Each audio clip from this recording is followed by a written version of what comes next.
To me, it's obvious that Ted Lasso was never really about sports.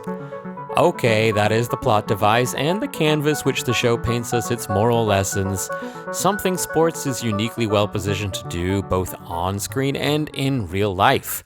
But as the fourth season of Apple TV's unbelievably cheesy and saccharine yet shockingly poignant and timely comedy begins, I'd argue that the real message of the show is the power of connection, a sense of belonging. Corny enough for ya? In 2023, the U.S. Surgeon General called loneliness and social isolation a public health crisis, and the warning was stark. Lacking social connection can be as dangerous to your health as smoking up to 15 cigarettes a day? But the deeper danger may be harder to measure. Loneliness does not always look like being alone. Sometimes it looks like being surrounded by people and convinced that none of them really know you, that no one understands.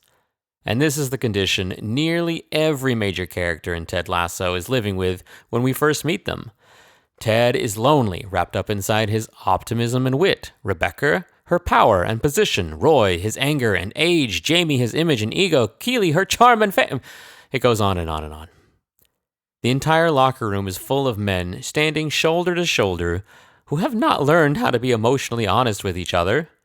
See the whole plot around Colin and McAdoo. But then Ted arrives, not as a tactical genius. He literally seems to know almost nothing about the sport he is supposed to coach, but as someone willing to be curious and to tackle challenges with sheer optimism and openness. Someone who keeps asking the question that loneliness makes us afraid to answer. How you doing? That is the real playbook of Ted Lasso, even though he himself struggles to apply this same mentality. Oklahoma. The show's answer to loneliness is definitely not be cheerful. Ted's relentless positivity has its limits, and the series is clear about that. Its answer is something more concrete, to create places where people can be seen without the performance.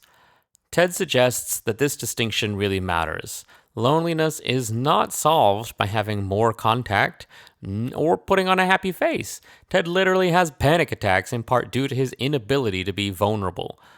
It is instead eased by having more connection, transparency, and relationships in which we can be known, needed, even challenged, and especially forgiven.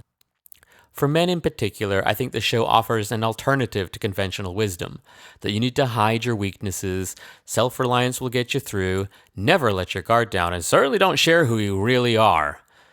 Roy Kent hides behind his anger so he doesn't have to deal with his feelings of getting old and losing the thing that he loves. Jamie Tart hides behind his talent and his celebrity so no one can hurt him like his dad did. Even awkward Nathan Shelley is hiding behind his cringe-inducing attempts at politeness so he can avoid the sting of rejection.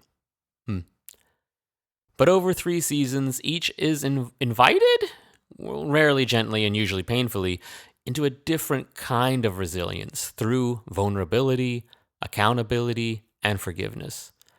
Now the Diamond Dogs are funny because they're ridiculous, and as Roy says many, many times. They are also doing something radical, especially for sports. They normalize something men are often classically denied, a safe space to say, I feel something and I don't know what to do with that. And in response, they hear back, you're not alone, and that's okay. All of this culminates in Roy's request for advice at the end of season 3, where he becomes part of the Diamond Dogs, even if he hates it.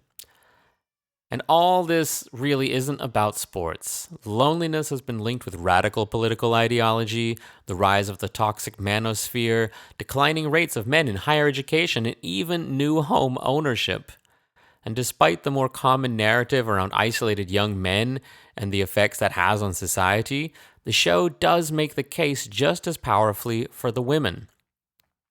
The Pew Research Center says roughly equal shares of men and women in the U.S. say they are often lonely.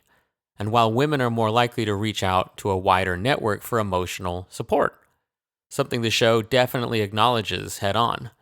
Rebecca's journey is not merely towards healthy romance or professional victory.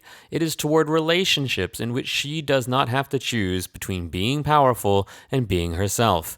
A woman no longer defined by the men or the boys' club rules around her, And Keeley's growth is about learning that being adored is not the same thing as being loved and cherished. Their friendship becomes one of the show's most powerful statements. Ambition and compassion are not opposites. And that brings us to season 4. I hope that Ted's return to coach Richmond's women's team is more than a new premise to keep the show going. I hope that it gives the show an opportunity to extend that central idea, that belonging is not a boys' club and that care is not a gendered skill. A team is not built by forcing everyone into the same mold. It is built by making enough room for each person to become more fully themselves. In the opening episodes of season 4, Ted comes out and pretty much says it. His new assistant coach, Alice Chilton, has been passed over for the position as manager, and she is bitter about it. Ted asks about all the players, and Alice has prepared a dossier full of stats and tactical assessments. But he wants to know their backstories. Why won't the keeper wear gloves? Which one of the twin sisters was born first? What's her story? Yeah, Alice's. He wants to break down the barriers and make that human connection. That's it. Now, both the show and the warnings from health officials coming in the years during and after the COVID-19 pandemic surely helped make this message resonate more.